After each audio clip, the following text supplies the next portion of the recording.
우리 찬양의 가사처럼 인사를 한 번 더 할까요?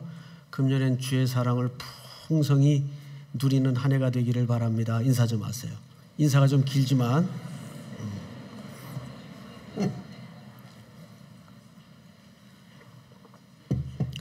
오늘 첫 주일인데 설교 제목이 징계의 은혜입니다.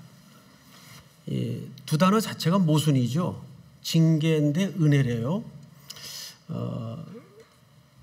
징계라는 말은 우리 한국적인 정황에서 이해를 하면 굉장히 좀 부정적인 뉘앙스가 크죠.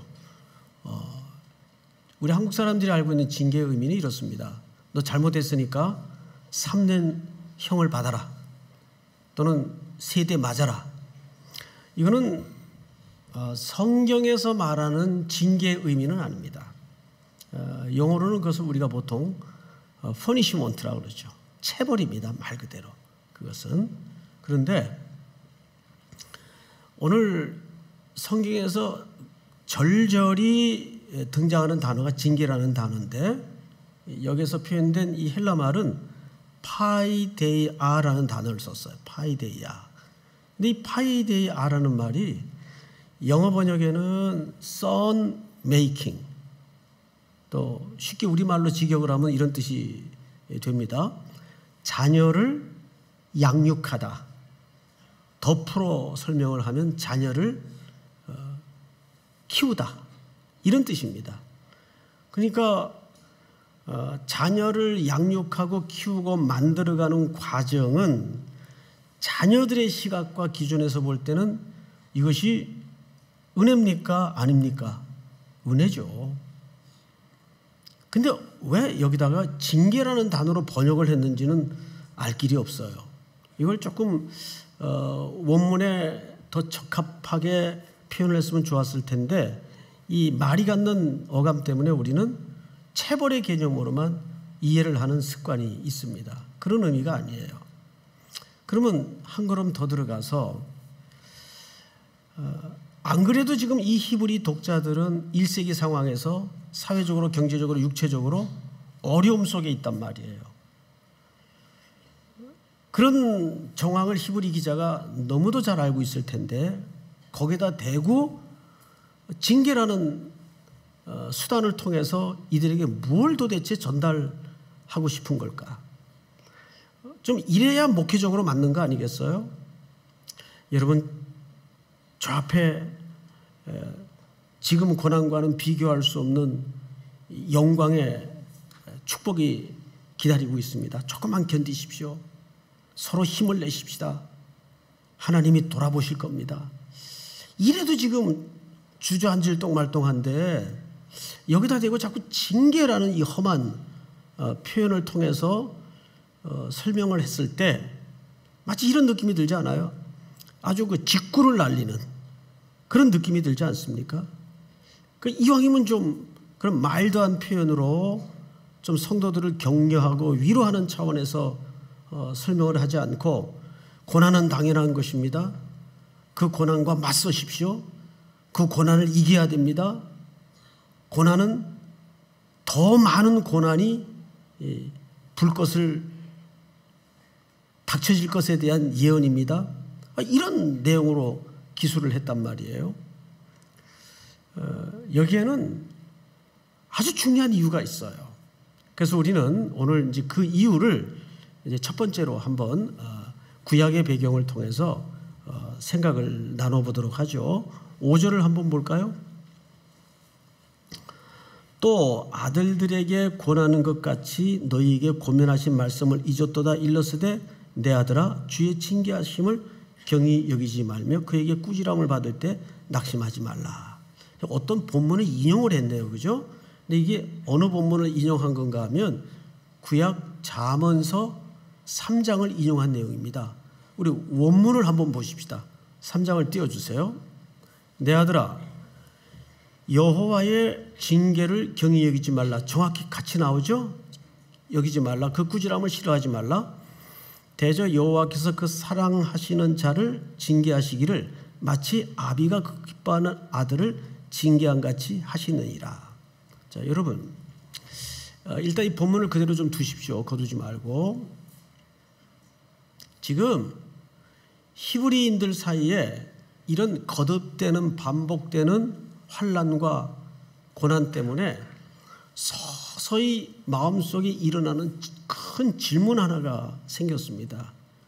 이것을 보통 우리는 신정론적 질문이라고 하는데 이 질문은 오늘날에도 있어요.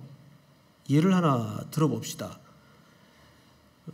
2014년 4월에 저 남해 바다에 세월호가 가라앉았어요. 그리고 정말 보물 같은 우리 귀한 아이들이 그 차가운 바다 속에 수장이 되고 말았습니다. 그때 사회적인 충격은 이루 말로 설명할 수가 없었어요. 그리고 그 사건은 개인의 비극이 아닙니다. 시대의 비극이고 대한민국이라는 공동체의 비극이었어요. 수많은 일들이 그 일을 통해서 바뀌었습니다. 그리고 폭로되고 다 드러났습니다. 이때 누구나 신자이면 가지고 있었던 커다란 신정론적인 질문 하나가 있었죠. 하나님은 뭐하고 계셨는가? 아니, 더 나아가서 그분은 존재는 하는 거냐 정말? 이 문제까지 흔들렸던 사람들이 굉장히 많아요. 왜냐하면 그 세월호 아이들 가운데도 크리스찬이 있었고 특별히 그 가정적 배경을 보면 많은 기독교 집안의 아이들이 있었어요. 이 질문이 왜 안 나올까요? 당연히 나오죠. 하나님은 그때 뭐 하셨는가? 그 신은 정말 존재는 하는 거냐? 여러분, 이런 질문은 오늘날에 우리에게도 있어요. 개인적인 고난이 극심하게 압박이 되어 올 때, 또 우리 교회 공동체적으로도 얼마나 큰 폭풍우가 있었습니까? 그때 어린 신자들은, 어린 청년들은 많이 흔들렸죠. 왜 교회를 이 지경으로 두시는가? 하나님은 존재하시는 거냐? 이것을 보통 우리는 신정론적 질문이라고 합니다. 이때 하나님께서 구약의 잠언서의 내용을 통해서 징계라는 주제를 꺼내 드신 거예요. 뭘 설명하기 위해서. 근데 오늘 11절에 보니까 잠언서 3장 내 아들아 여호와의 징계를, 사실은 이 징계라는 개념을 우리가 서론 시간에 들었어요. 이건 자녀를 만들어 간다는 뜻이에요. 자, 그런데 하나님이 그 징계의 대상자를 지금 뭐라고 호칭하고 있는가를 유념해서 보십시오. 내 아들아. 그리고 12절에서는 이렇게 설명하죠. 대저 여호와께서 그 사랑하시는 자를 징계하시기를 마치 누가 아비가. 여기 두 대상이 맞서서 등장을 합니다. 하나는 자녀, 하나는 아비입니다. 누구와 누구의 관계를 그렇게 설정하는 거죠? 하나님과 우리의 관계를 그렇게 설정하는 거예요. 근데 내 아들아, 여호와의 징계를 경히 여기지 말라, 그의 꾸지람을 싫어하지 말라. 대저 여호와께서는 그 사랑하시는 자를 징계하시기를 마치 아비가 그 기뻐하는 자를 징계함같이 하시느니라. 그러니까 이 자녀를 만들어가는 프로그램은 반드시 누구와 누구 사이에 필연적인 겁니까? 아버지와 자녀 사이에 필연적인 양육 코스라는 거예요. 그러면 진짜 그 고난과 혼란 속에, 신학적인 어려움 속에 던져져 있던 1세기 고난받던 히브리인들에게 강조하고 싶은 것은 징계를 견디라는 게 아니라 이 징계가 있는 것은 너와 나 사이에 무슨 관계라는 걸 설명하고 싶은 거예요. 내가 네 아버지다, 그 뜻이에요. 그리고 너는 내 누구다? 내 자녀이다. 이 관계를 도드라지게 설명하고 싶은 거예요. 너희도 걱정하지 마라. 환난이 몰아친다고 해서, 고난이 거듭된다고 해서 내가 존재하지 않는 것도 더더욱 아니고 내가 팔짱 끼고 있는 것도 아니다. 이것은 네가 내 자녀고 내가 네 애비이기에 우리 사이에는 설정할 수밖에 없는 필연적인 프로그램이다. 이 이야기를 드러내고 싶었던 거예요. 뭐 전혀 감동이 지금 없으시는데 이게 얼마나 중요한 얘기인지 아세요? 그러니까 생각을 해보시라고요.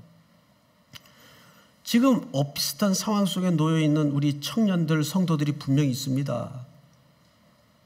하나님, 너무 힘들어요. 답도 안 보입니다. 나한테 정말 왜 이러시는 겁니까? 그렇게 내몰릴 때가 얼마나 많아요. 그럴 때 우리에게 선명하게 들어와야 될 말씀의 원리가 뭐냐 하면, 그런 양육과 훈련과 연단과 징계는 누구와 누구 사이에서만 필연적인 거라고요? 자녀와 아버지 사이에서만 필연적인 거라고요. 내가 그럴 때마다 이렇게 생각을 해야 돼요. 내가 하나님의 자녀이긴 맞구나. 이 원리를 붙들어야 되겠다. 내가 정말 하나님의 자녀이기에 하나님께서 이런 징계라는 양육 프로그램에 나를 붙들어 매셨구나. 믿습니까? 여기 두 번째 원리가 뭐냐면, 우리 히브리서 2장을 한번 띄워주세요. 그러므로 만물이 그를 위하고 또한 그로 말미암은 이가 많은 아들들을 이끌어, 많은 아들들은 우리를 얘기합니다. 이끌어 영광에 들어가게 하시는 일에, 그 다음부터 여러분들이 한번 읽어볼까요? 시작. 그들의 구원의 창시자를 고난을 통하여 온전하게 하심이 합당하도다. 여러분, 하나님이 우리를 거룩에로 초대하고 영광에 들어오도록 하기 위해서 어쩔 수 없는 하나님의 방법을 하나 역사 속에 설계하시고 드러내셨는데, 아들을 십자가에 매다셔서 고난을 받게 하시는 방법이었어요. 그리고 그 고난을 도수장으로 끌려가는 짐승처럼 아드님은 잠잠히 침묵하시고 그대로 온 인생을 받으셨어요. 감당해내셨어요. 그 아드님이 받으신 고난으로 우리가 그 하나님의 초대인 영광의 자리와 거룩의 부름으로 은혜를 입은 거예요. 그렇다면 이 사실을 통해서 예수님은 우리를 형제라 자매라 부르기를 부끄러워하지 않았다고 그랬습니다. 우리같이 흠 많은 종들을. 그러면 당연히 우리는 그분이 걸으셨던 그 남은 육체의 고난의 길로 걷는 것이 마땅하다는 얘기예요. 동시에 이 사실을 통해서 우리에게 뭘 제시하냐 하면, 우리 오늘 본문 6절을 한번 보십시다. 이렇게 되어 있죠. 6절만 한번 같이 읽겠습니다. 시작. 주께서 그 사랑하시는 자를 징계하시고 그가 받아들이시는 아들마다 채찍질하심이라 하였으니. 당연히 받으시는 아들들마다 채찍질로 하나님께서 이제 양육에 들어가셨다 그 말이에요. 그러면 여러분 보세요. 이것이 누구와의 연대를 확인시키는 겁니까? 그리스도와의 연합을 확인시키는 거예요. 그러니까 우리가 첫째, 고난의 프로그램이라는 징계의 수단을 통해서 확인하는 바는, 첫째, 우리가 하나님과 어떤 사이다?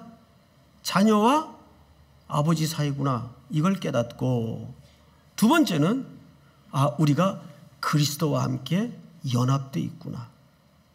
이게 확인이 되는 거예요. 뭘 통해서? 징계라는 양육의 프로그램을 통해서, 자녀 만들기 프로젝트를 통해서 이게 깨달아지는 겁니다. 자, 그러면 도대체 이 징계를 통해서 마지막으로 원하시는 게 뭐예요? 정말 원하시는 게, 이제 거기에 우리의 오늘 관심사를 좀 맞춰야 됩니다. 여러분, 이스라엘 백성들이 400년 동안 초인류 국가인 애굽 문명에 400년을 살았어요. 그러면 그들의 DNA가 거기에 익숙해져 있습니다. 비록 신부는 종살이를 했지만 화려한 문명, 풍족한 생활, 고기가마 곁에서 종살이하면서 적어도 먹는 문제에 대해서는 염려가 없었어요. 초인류 국가에서. 그러던 어느 날 모세라는 어느 허름한 지도자를 하나님이 내세우셔서 그들을 덩그러니 광야에다 털커덕 내놓은 겁니다. 광야, 애굽 비교해 보세요. 감이 오세요? 우린 책이나 글에서 만나니까 뭐 그러려니 읽을 수 있겠으나 여러분, 그런 문명의 사회 속에 살다가 우리가 선교 집안 나가도 거기 전기불 물 다 나오는데도 불편하잖아요. 그런데 광야는 언감생심, 아무것도 없어요.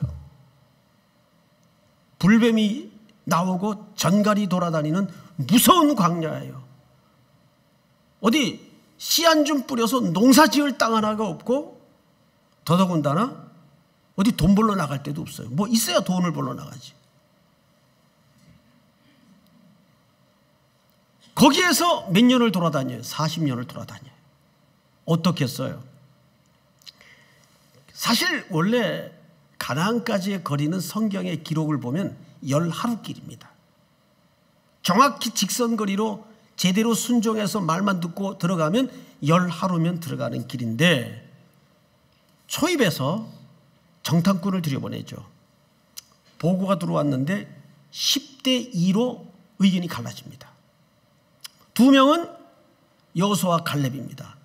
여호와께서 우리에게 허락하시면 그 땅은 우리의 땅이 될 것이고 그들은 우리의 밥이 될 것입니다.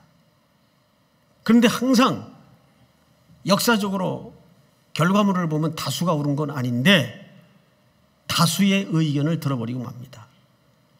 그들이 우리는 중후장대한 그 안악자손 앞에 서보니까 메뚜기 같더이다. 그때 생긴 게 메뚜기 컴플렉스예요. 그때 생긴 게.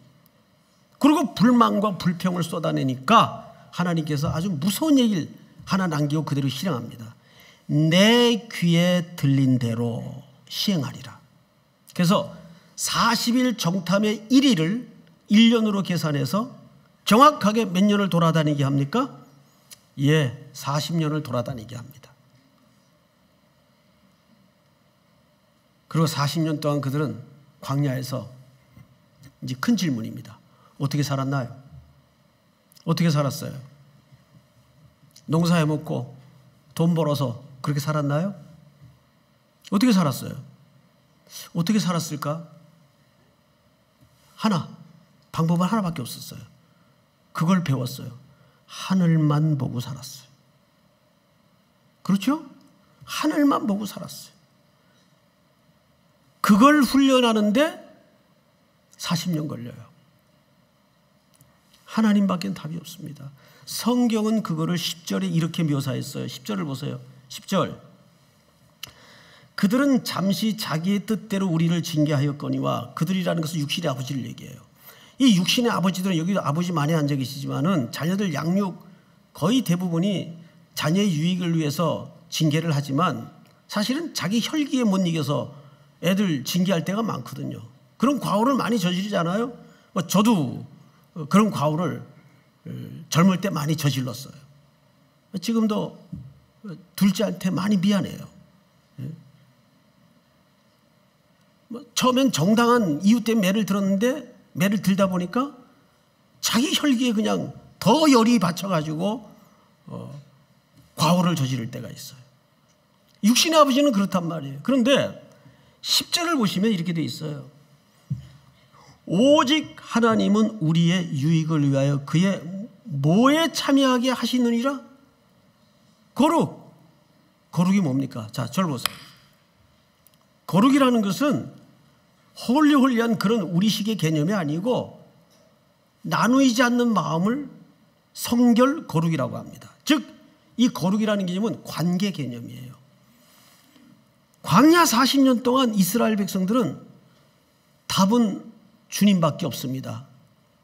오로지 주님만이 전부고 주님만이 길이시고 답이십니다. 요거 하나 배우는 거예요. 그걸 성경은 뭐라 그랬다고요? 거룩에 참여하게 되었다.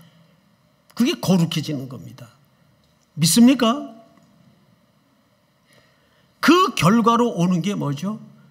그게 해결되니까 평강이 찾아오더라고요.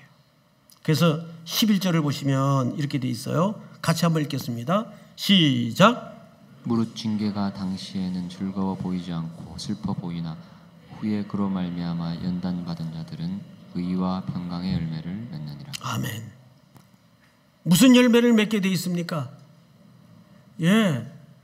거룩에 참여하게 되니까 오직 이스라엘 백성들이 광야에서 아침을 맞을 때마다 무슨 기분이었겠어요? 오늘은 무슨 일이 벌어질까 막 희망과 포부가 가득 찬 그런 태양이었을까요? 아닙니다. 어제 내렸던 그 만나 오늘도 또 내릴 수 있을까? 오늘 하루는 또 어떻게 살아가야 되나? 아무것도 없는 이 무서운 광야를 지나면서 매일매일 무엇을 이 DNA에 차곡차곡 연단받고 새겨 넣었을까요?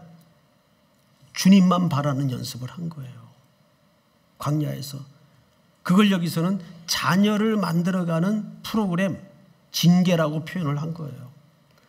그 일단 기본적인 문제가 하나님과의 관계 속에서 해결이 되니까 모든 삶의 문제에 평강의 열매가 자연스럽게 열리더라고요. 어떤 외형적인 무너짐과 일어남이 내 안에 그분과의 관계를 흔들지 못하더라고요. 있어도 되고 또 없으면 어때? 이렇게 되는 거예요. 그게 내 인생을 뒤집었다 엎었다 못하더라고요. 감옥에 집어넣으나 내놓으나 바울에겐 아무 상관이 없더라고요. 집어넣으면 간수들에게 전도하고 꺼내놓으면 거리의 사람들에게 전도하고 무슨 차이가 있는 거예요? 하나님과의 기본적인 거룩의 관계가 제대로 참여되어지니까 그 평강의 열매는 저절로 맺히더라고요. 세상에 있고 없음이 무너짐이 세워짐이 나를 흔들지 못하는 그런 평강이 내 안에 채워지더라는 거죠. 그러면 왜 사도 바울은 그것이 가능했을까? 감옥에 있던 밖에 있던 그것이 가능했던 이유는 뭐죠? 그의 모든 정수리부터 발끝까지는 예수로 꼭꼭 채워졌기 때문입니다. 그 안에 예수가 살기 때문에 그래요. 이제는 내가 사는 것이 아니라 내 안에 그리스도께서 살기 때문에 그 일이 가능해진 겁니다. 오늘 이 히브리 기자가 이 광야의 배경을 이 밑바닥에 깔고 설명을 풀어나가는 이유가 있습니다. 오늘 실제 이 본문은 사실 이사야서 35장을 배경으로 하고 있어요. 여러분 12절을 보세요. 그러므로 피곤한 손과 연약한 무릎을 일으켜 세우고 13절 다 같이 시작. 너희 발을 위하여 곧은 길을 만들어 저는 다리로 하여금 어그러지지 않고 고침을 받게 하라. 아멘. 자, 이 두 절은 사실 히브리 기자가 만들어낸 말이 아니고 구약의 이사야가 수백 년 전에 예언했던 어느 역사적 맥락에서 만들어진 예언입니다. 그 맥락은 뭐냐 하면 인류 역사에 가장 포악하고 잔혹했던 민족과 군대를 꼽으라면 누구도 어느 역사학자이든 이의 없이 꼽는 나라가 아수르라는 나라입니다. 나훔서의 그 잔악함이 그대로 소개되어 있죠. 집에 가셔서 나훔서를 한번 읽어보세요. 이 아수르가 얼마나 잔악한가. 그런데 그 아수르가 저 북동쪽 방향에서 진입을 해가지고 지중해 변방에 조그마한 고구마같이 생긴 나라 이 이스라엘을 지금 포위하고 있어요. 그러니까 온 백성이 지휘관 왕까지 포함해서 덜덜덜덜 떨고 있고 맥이 탁 풀려가지고 손을 늘어뜨리고 있었어요. 12절을 잘 보세요. 그 모양새를 이렇게 설명하죠. 그러므로 피곤한 손과 연약한 무릎을 일으켜, 연약한 무릎이라는 말은 이 무릎끼리 맞부딪히는 떨림을 얘기합니다. 덜덜덜덜 떠는 거예요. 지금 그 위협 앞에 지금 마치 히브리 기자가 이 기록을 쓰고 있는 대상인 1세기 성도들의 모양새처럼 덜덜덜덜 어떤 물리적인 압박 앞에, 공포 앞에 떨고 있는 거예요. 손을 늘어뜨리고 있는 거예요. 용기를 놓은 거죠. 포기만큼 무서운 절망이 어디 있어요. 이때 이사야 선지자를 통해서 하나님이 그 벌벌 떨고 있는 히브리 공동체에게 이런 예언을 줬죠. 35장을 띄워주세요. 광야와 메마른 땅이 기뻐하며 사막이 백합화같이 피어 즐거워하며. 2절 시작. 무성하게 피어 기쁜 노래로 즐거워하며 레바논의 영광과 갈멜과 샤론의 아름다움을 얻을 것이라. 그것들이 여호와의 영광 곧 우리 하나님의 아름다움을 보리로다. 3절 너희는 약한 손을 강하게 하며 떨리는 무릎을 굳게 하며. 이게 지금 어디서 본 본문이죠? 히브리 기자가 쓴 기록에서 만난 본문입니다. 바로 이런 상황이었어요. 4절 시작. 겁내는 자들에게 이르기를 굳세어라 두려워하지 말라. 보라 너희 하나님이 오사 보복하시며 갚아주실 것이라. 하나님이 오사 너희를 구하시리라 하라. 5절 그때의 맹인의 눈이 밝을 것이며 못 듣는 사람의 귀가 열릴 것이며. 6절 다 같이 시작. 그때에 저는 자는 사슴같이 뛸 것이며 말 못하는 자의 혀는 노래하리니 이는 광야에서 물이 솟겠고 사막에서 시내가 흐를 것임이라. 이것은 실질적으로 종말론적 완전한 회복을 이사야 선지자를 통해서 가장 공고한 중에 있을 때 보여준 하늘의 비전이에요. 두려워하지 마라. 용기를 내어라. 너희 아버지 되시는 하나님께서 잠시의 이 시련과 연단을 통해서 너희들이 장차 누릴 영원한 상속자로 만들기 위해서 잠시 잠깐 허락하시는 곤고함에 불과하다. 떨지 마라. 무릎을 일으켜 세워라. 두 팔을 늘어뜨리지 말라. 오늘 여러분들을 힘겹게 만들고 두렵게 만들고 절망케 만들고 주저앉게 만드는 게 뭡니까? 사랑하는 우리 형제자매 여러분, 이 히브리 기자의 이 선포가 이 새날 새아침 첫 예배 시간에 주시는 말씀의 의미가 이 한 해를 여러분들을 맹렬한 외부적인 어려움과 공고함으로부터 일으키게 만들고 다시 한번 광야와 같은 벌판에 하나님이 예비하신 새로운 길로 걸어갈 수 있는, 그리고 그 길 끝에서 하나님의 자비를 만나고 하나님의 은혜를 만나는 2018년 새해가 될 수 있기를 주님의 이름으로 축복합니다. 우리 다 일어나십시다. 주 은혜임을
한번 서신 채로 고요히 머리 숙여 한 해의 시작을 기도로 시작했으면 좋겠습니다. 첫 번째는 고난 속에 떠밀려 있던 흩어져 살던 히브리인들, 그 징계의 의미를 오늘 말씀을 통해서 알았습니다. 아버지시기에 또 그들이 자녀이기에 그들을 만들어 가시겠다는 하나님의 의지였음을 우리는 보았습니다. 그리고 이미 우리는 그리스도께서 앞서 걸으신 그 고난의 길을 통해서 그리스도와 연대되어 있다는 사실을 깨달았습니다. 이 과정을 통해서 우리 안에 모든 불순물들이 뽑아지고 세상으로 나누어 의지했던 모든 시선들이 끊어지면서 오직 주만 바라보나이다. 거룩에로 우리를 초대해 주셨습니다. 그리고 그 거룩의 결과로 우리에게는 한없는 세상 어떤 재미와도 바꿀 수 없는 의의 평강의 열매를 얻게 되었습니다. 이것이 고난을 맞닥뜨릴 때마다 우리가 붙들어야 될 그 고난을 넉넉히 이기고도 남을 성경의 중요한 근거의 원리임을 붙잡으십시다. 올 한 해 그렇게 담대히 살게 하여 주시옵소서.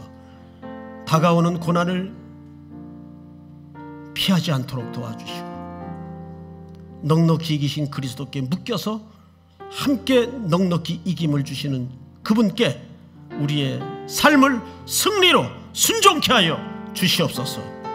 또 한 해 동안 여러분들이 가지고 있었던 마음의 소원들, 이제 이번 주부터 당장 출발하는 장흥 목포 선교를 위해서 우리 한번 주여 부른 다음에 소리내어 통성으로 기도합니다. 주여, 하나님 은혜를 감사합니다.